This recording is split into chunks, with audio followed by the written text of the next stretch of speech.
Periods are natural, conversation around them should be too. This Menstrual Hygiene Day, Radio City and Team Alembic, the makers of Krina NCR, invite you to join an open discussion on menstrual health, hygiene, and understanding your body better. Hello and welcome to the Period Talk with Experts, a very special podcast series where we openly talk about women's health because discussing about your body should never feel uncomfortable.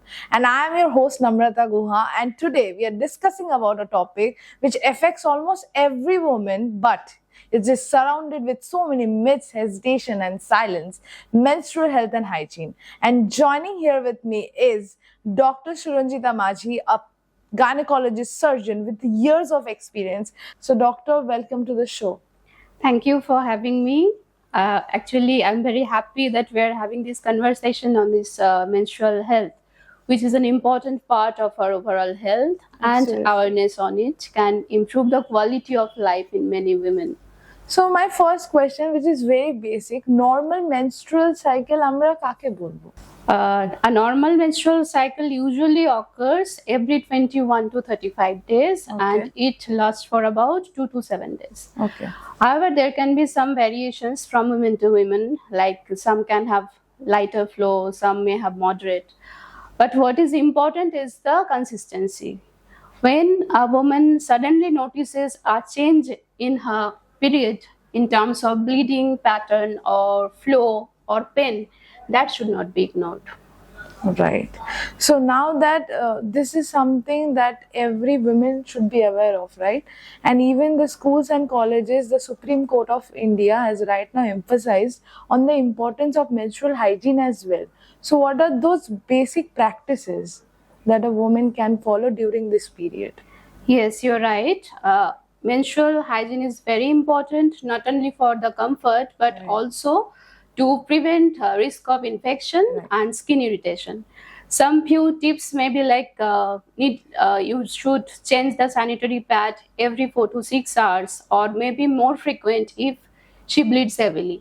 Okay. And those who are using tampons or menstrual cups, they should strictly follow the usage instructions, and they should wash the area with clean water and should wear breathable cotton underwear. And the most important, do not apply any soaps, chemicals like perfumes, deodorant, etc. And the most important thing we should keep in mind that the menstruation is a normal biological process. It is nothing dirty. Right, it's not that. That's a very crucial point that you mentioned. So, এই যে আমরা অনেকেই দেখি এখন বা শুনি যে এই সময় খেলা উচিত না, বা খেলতে যাস না, স্কুলে যাস না, বা কোথাও বেরোস না. So, is physical activity absolutely normal? Yes, absolutely.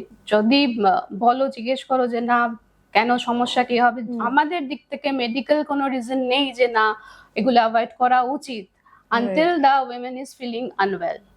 ঠিক আছে, যতক্ষণ তোমার বডি কোপ আপ করছে, পারমিট করছে, তুমি খেলাধুলো করো, লাইট এক্সারসাইজ করো, স্ট্রেচিং করো, কোনো কিছু প্রবলেম হবে না।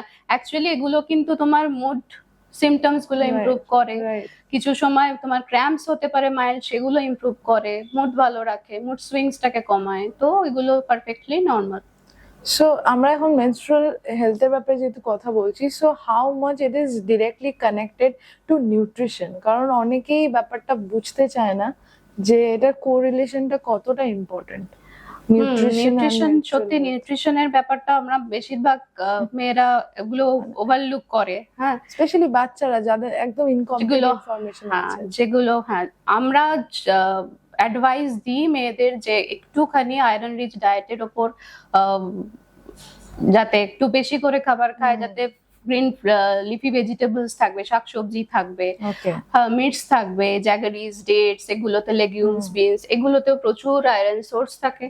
তো সেগুলো খেলে হিমোগ্লোবিন লেভেলটা ঠিক থাকে। আমরা ক্যালসিয়াম, ভিটামিন ডির ওপর জোর দিই যাতে বোন হেলথ ঠিক থাকে। প্রপার অ্যামাউন্ট অফ প্রোটিন খেতে হবে, আর জলের কথা তো বলতে হবে অবশ্যই, এটা তো সবথেকে ইম্পর্টেন্ট। হ্যাঁ, অ্যাডিকুয়েট ওয়াটার না নিলে তোমার ব্লোটিং বলো, উইকনেস, এগুলো তো বেশি হবেই, প্লাস তো ইনফেকশনের চান্স তো থাকছেই। Right. So menstrual health and hygiene is not just about managing your periods, but it's also taking care of your body, nurturing it and understanding it, right? Yes. So আমরা যদি menstrual bleeding এর ব্যাপারে কথা বলি, তো অনেকেই এখন অবধি আছে যারা এটা মনে করে যে এই বয়সে এটা নর্মাল, বা চাইল্ড বার্থের পরে এই ধরনের হেভি ব্লিডিং নর্মাল। সো আমরা কখন ওই একটা থিন লাইন ড্র করব যে কখন একটা ব্লিডিং নর্মাল আর কখন সেটা হেভিয়ার? অ্যাকচুয়ালি হেভি ব্লিডিং আমরা তখনই বলবো যে ব্লিডিংটা তোমার নর্মাল ডেইলি লাইফকে হ্যাম্পার করছে। রাইট। তো হেভি ব্লিডিং অ্যাকচুয়ালি কোয়ান্টিফাই করা যায় না, যে না কতটা অ্যামাউন্ট, কতটা এমএল ব্লিডিং হলে আগে যেটা বলা হতো, এখন এটা সাবজেক্টিভ বলা হয়। তো যদি তোমার ব্লিডিং কিছু সাইন্স যেগুলো হয়, ধরো যদি প্যাসেজ অফ ক্লটস হয়, বড় বড় চাকা চাকা ব্লিডিং এ ক্লটস আসছে, বা ব্লিডিং বেশি দিন ধরে থাকছে, যেটা তোমার ইউজুয়ালি 7 দিনের বেশি, বা তোমার ব্লিডিং হচ্ছে তার জন্য তুমি উইক লাগছে, টায়ার্ডনেস লাগছে, হ্যাঁ, তো সেগুলো আমরা সাইন্স বলতে পারি হেভি ব্লিডিং এ। তো যদি এই সমস্ত ক্ষেত্রে দেখা যায় যে খুব ফ্রিকোয়েন্টলি চেঞ্জ করতে হচ্ছে প্যাড, ট্যাম্পুনস, তো সেগুলো আমরা ধরে নিতে পারি যে তার ডেইলি লাইফ যদি হ্যাম্পার্ড হয়, যে সে যদি স্কুল মিস করে বা ওয়ার্ক মিস করে, তো সেটা আমরা ধরতে পারি যে হেভি ব্লিডিং এর আন্ডারে পড়ছে। Right. That was a lot that we got to know till now. তো অ্যাবনর্মাল ইউটেরাইন ব্লিডিংটা ঠিক কি? আপনি যদি আমাদের দর্শকদের বলেন এই ব্যাপারে। আচ্ছা, অ্যাবনর্মাল ইউট্রাইন মানেই তো বোঝা যাচ্ছে কথাটাতে Yes, আছে it's অ্যাবনর্মাল, yeah. যেটা কিনা আমাদের নর্মাল মেনস্ট্রুয়াল যে প্যাটার্ন, ব্লিডিং প্যাটার্ন আছে তার থেকে ডিফার করবে। রাইট। তো কি হতে পারে, ধরো ব্লিডিং ইন বিটুইন পিরিয়ডস, যেটা তোমার ডেট আছে তার মাঝেও কোনো একটা টাইমে ব্লিডিং আসছে। এখানে আমি একটা ছোট জিনিস অ্যাড করতে চাই। অনেকেই আছে যাদের পিরিয়ড স্টার্ট হওয়ার একদিন আগে একটু একটু হালকা হালকা ব্লিডিং হয়। হ্যাঁ, ওটা হালকা স্পটিং হতে পারে, কিন্তু জেনারেলি ওগুলো অতটা বলবো না যে প্যাথোলজিক্যাল হতে পারে, যে জাস্ট রাইপেনিং একটু দেরিতে হচ্ছে, বা কারোর একসাথে এন্ডোমেট্রিয়াম সঙ্গে সঙ্গে শেড হয় না, সেটা হতে পারে। কিন্তু তোমার পিরিয়ড হয়ে গেল, কমপ্লিট হয়ে গেল, আবার 7 দিন পরে আবার দেখা গেল স্পটিং হচ্ছে 2 দিন 3 দিন, তো সেটাকে আমরা ইন্টারমেনস্ট্রুয়াল ব্লিডিং বলি। তো সেটা, বা ধরো মেনোপজ হয়ে গেছে তারপরে ব্লিডিং হচ্ছে, পোস্ট মেনোপজাল ব্লিডিং বলছি, এইগুলো কিন্তু ওভারলুক করা যাবে না। আর তাছাড়া ধরো পারসিস্টেন্ট ইরেগুলার সাইকেল, বহুদিন ধরে সাইকেল তোমার ঠিক নয়, রেগুলার নয়, কখনো 30 দিন, কখনো 40, 50, কখনো 1 মাস 2 মাস বন্ধ হয়ে যাচ্ছে। Mostly that is related to PCOS, right? অন্য হরমোনাল ইস্যুসও হতে পারে। তো এখনকার জেনারেশনে পিসিওএস এর কারণেই বেশি হয়। তো নর্মাল কিছু কমন গাইনোকোলজিক্যাল সিমটমস যেটা একটা মেয়ের কখনোই ইগনোর করা উচিত নয়, সেগুলো ঠিক কি? হ্যাঁ, আমরা তো ব্লিডিং নিয়ে কথা বললাম, ধরো এগুলো তো রয়েছে, heavy menstrual bleeding, abnormal uterine bleeding, যেগুলো এতক্ষণ বললাম, সেগুলোর সাথে ধরো ক্রনিক পেলভিক পেন আমরা যেটাকে বলি, long standing lower tummy pain, অনেক দিন ধরে তলপেট ব্যথা সব সময় হয়ে চলে, হ্যাঁ, তো এটা হতে পারে। অথবা ধরো কোনো আনইউজুয়াল ভেজাইনাল ডিসচার্জ, তো সেটা হতে পারে, সেটা ফাউল স্মেলিং বা ইচিং রয়েছে তার সাথে, এটা হতে পারে। বা ডিসমেনোরিয়া আমরা যেটা বলি, সিভিয়ার পেইনফুল মেনস্ট্রুয়েশন, ব্লিডিং হচ্ছে, তার সাথে ক্র্যাম্পস এত হচ্ছে যে তার ডেইলি লাইফ হ্যাম্পার্ড হচ্ছে, সে স্কুল যেতে পারছে না বা কাজ মিস করছে। তো সেরকম যদি কারণ থাকে, তো অবভিয়াসলি তাদের গাইনোকোলজিস্টের কাছে যাওয়া উচিত। এছাড়াও কিছু কিছু সিমটমস বলা উচিত, যেমন ধরো একটা পারসিস্টেন্ট হেভিনেস, একটা লোয়ার টামি হেভিনেস হয়ে আছে, বা ব্লোটিং হয়ে আছে, তো সেসব ক্ষেত্রে কিন্তু কোনো ওভারিয়ান কজ থাকতে পারে। তো সেগুলোকে আমরা সাধারণত অ্যাসিডিটি, গ্যাস হচ্ছে বলে আমরা ওভারলুক করে দিই। হ্যাঁ, যে অতটা বোঝা যায় না। সাধারণত ওভারিয়ান কোনো সমস্যা থাকলে, ওভারিয়ান মাস বলো, ওভারিয়ান টিউমার বলো, বা সিস্ট বলো, যেগুলো বাড়ছে, সাধারণত আর্লিয়ার স্টেজে কোনো রকম সমস্যা করে না, জাস্ট সামান্য হেভিনেস বা ব্লোটিং আসতে পারে। তো সেইগুলোর ক্ষেত্রে কিন্তু একটুখানি সতর্ক থাকতে হবে। Okay, so now we will do little fun. It is more like a myth versus fact round, ঠিক আছে? আমি কিছু সেন্টেন্সেস বলবো, তোমাকে জাস্ট বলতে হবে যে it's a myth or it's a fact. Okay, very funny. It's so women should avoid bathing during periods. Is it true? Totally myth. এটা কেন বলা হয় যে চান করবি না? I don't know. আমি জানি না, তবে এগুলো এজ ওল্ড প্র্যাকটিস হয়ে আসছে কিছুটা।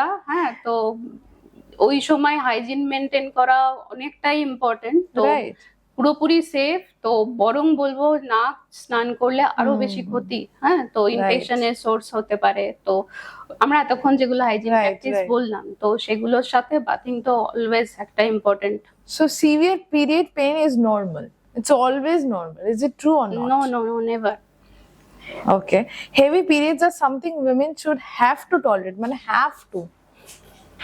করতেই হবে tolerate.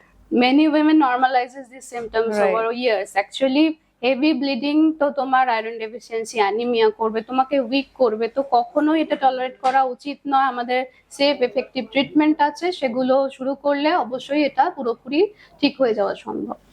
So talking about period even in this 21st century is still inappropriate. অনেকেই কথা বলে না, even in schools, colleges, no matter where we go. Myth. It's a myth that we know, but how can we change this? Like, we want to change it, right? You being a gynecologist surgeon, me being a journalist, we want to make a change. হ্যাঁ, stigma কমাতে হবে না, এটা তো Right. আমাদের বেশি বেশি করে অ্যাওয়ারনেস স্কুল লেভেল থেকে স্টার্ট করতে হবে। Absolutely. বাচ্চা মায়ের কাছ থেকে যেমন শোনে, পরিবারের সবাইয়ের সঙ্গে সেই ডিসকাশন আনতে হবে। স্কুলে বলো, এরকম ভাবে আমাদের যে বায়োলজিক্যাল প্রসেস, এটা যে ন্যাচারাল, ছেলে মেয়ে উভয়কেই জিনিসটা জানাতে হবে।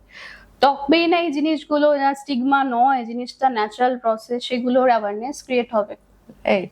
So one special message that you want to give to our viewers, especially to the Gen Z people who are watching us right now, and what would that be?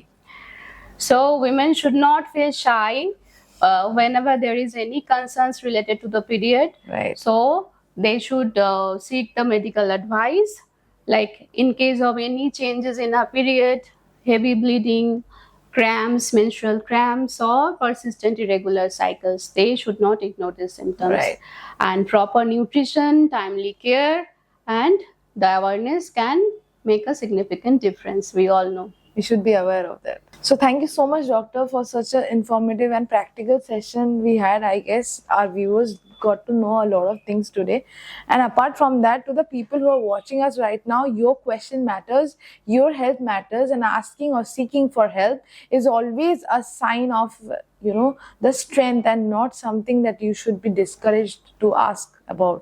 So this was a very important podcast, the Menstrual Talks with Dr. Shurunjita Maji. Thank you again for joining with us. So stay informed, stay healthy, stay fit, and keep enjoying our podcasts.